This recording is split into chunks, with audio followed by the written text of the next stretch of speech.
Hey everyone, it's Nadia from The Gray Button, your favorite handbag girl. For years, you've watched me make handbags and design and share that process with you. And I've said it a million times, and I'm still so surprised when people are shocked to know that I actually went to school for fashion design. I learned how to create women's apparel before I ever even made my first bag. And so over the years, bags took over my life, and in the best way possible. But I recently decided it is time for me to return to clothing, like for real this time. No more talking.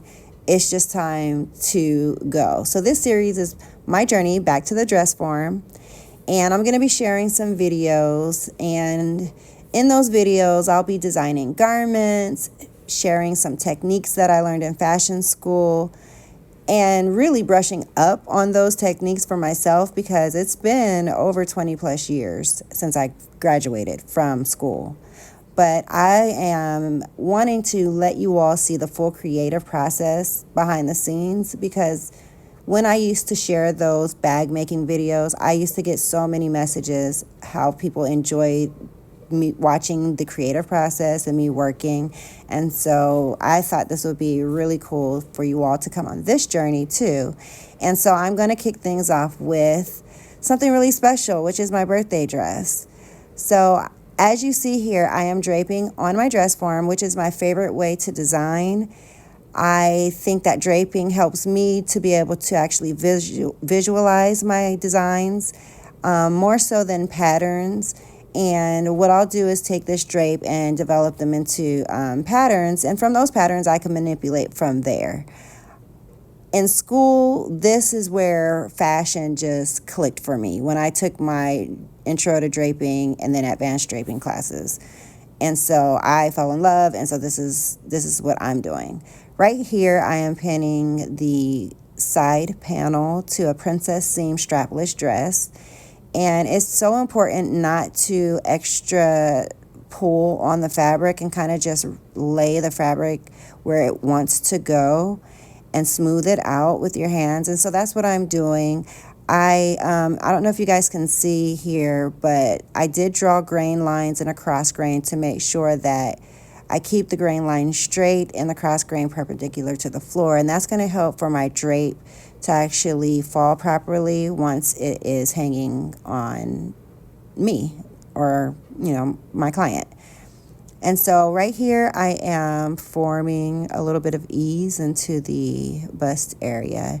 And now, since I've completed the front panel and side panel to the front princess seam, I'm going ahead and pinning things together to match it up and make sure that the fit looks good before I head over to the back. Now, I'm so excited, like I said, about, starting over in fashion. I feel like I'm starting over, but I've been sewing for 20 years, but I've been sewing leather and handbags. And so it feels a little brand new going back to clothing, which is why I feel like I need to go back to school and back to the basics. And by school, I mean watching YouTube videos and bugging my old instructor that I'm really cool with that taught me this draping class. And I'm so excited for her to even see what I'm doing and hopefully critique me and let me know some areas I may have forgotten that I need to brush up on or do correctly. So now I'm working on the back. I'm actually starting with, it looks like the center back.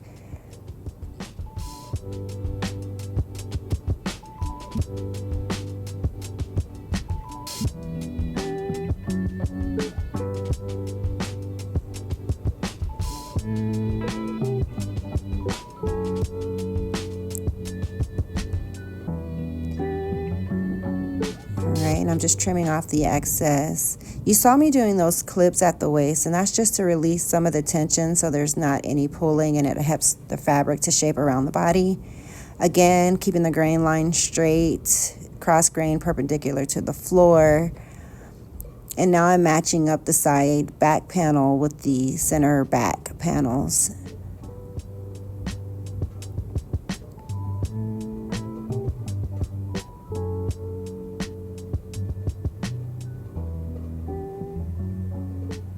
Now this dress form is very close to my measurements. I fluctuate with my weight sometimes, about 5 to 7 pounds. So this dress form hits me in the right places to wear. No matter what what weight I'm at, I can pretty much design on this and make minor adjustments on the fit once on the completed garment. So I think it's really important to try to get a mannequin that's really close to your body measurements and disregard the size that it says on the actual dress form, and make sure you're actually looking at the measurements for the bust, the waist, and the hips.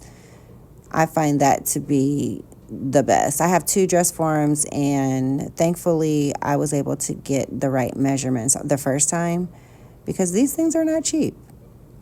Here you see me actually marking off different points that's going to help me in transferring this over to the pattern. So I just marked the waist, the neckline, all the center back, center front, also where the bust area, princess seam, where there's ease, marked those 2 areas so I'll know where to put the ease at.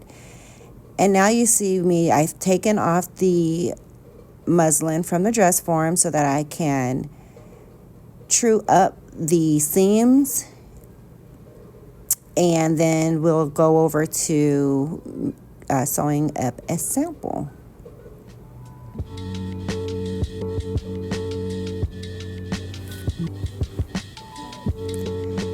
So I have a studio that I work out of, but sometimes I get really inspired when I'm at home. And lately I've been waking up in the middle of the night super inspired.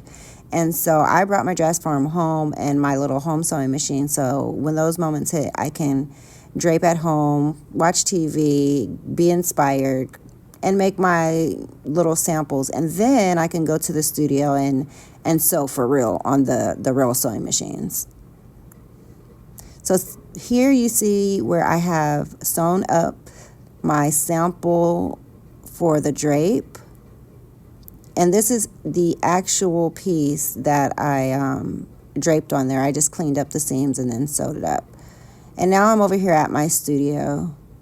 Here's the fabric that I got from my bestie. She's from Kenya, and so she brought me this back about 5 or 6 years ago, I believe.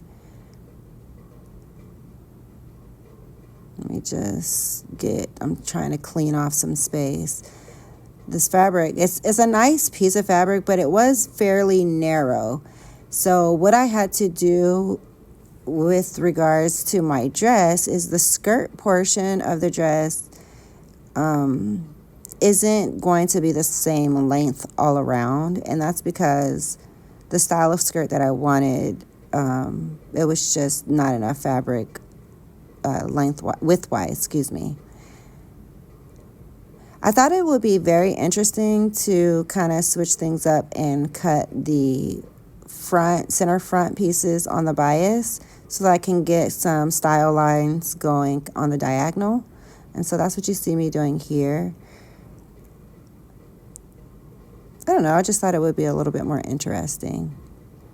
And so here's my pieces, and I'm getting ready to go prep my ironing board so I can fuse the pieces that are going to have boning in them, just for some structure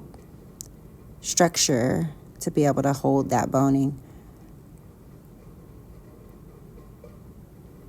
So you see me attaching the bodice here, and I'm actually not going to go through the entire sewing process because the video is getting kind of long. So essentially, I finished the bodice, and then I made a circle skirt with pleats with a square hem, or really a rectangle hem, because the sides are shorter than the front and the back. And I had to make that tweak once I realized the width of my fabric. But as you know, design is always evolving. So this series is not only about reconnecting with the foundation of my craft by kind of flashbacking to school, but exploring where I can go next. So in the next videos, I'll be showing how I get this all put on, and I'm going to take some photos here in my studio. And if you're following along, please let me know in the comments. I would love to hear from you. If you enjoy seeing the behind the scenes of how things are made, make sure you subscribe to my YouTube channel. I hope you enjoyed.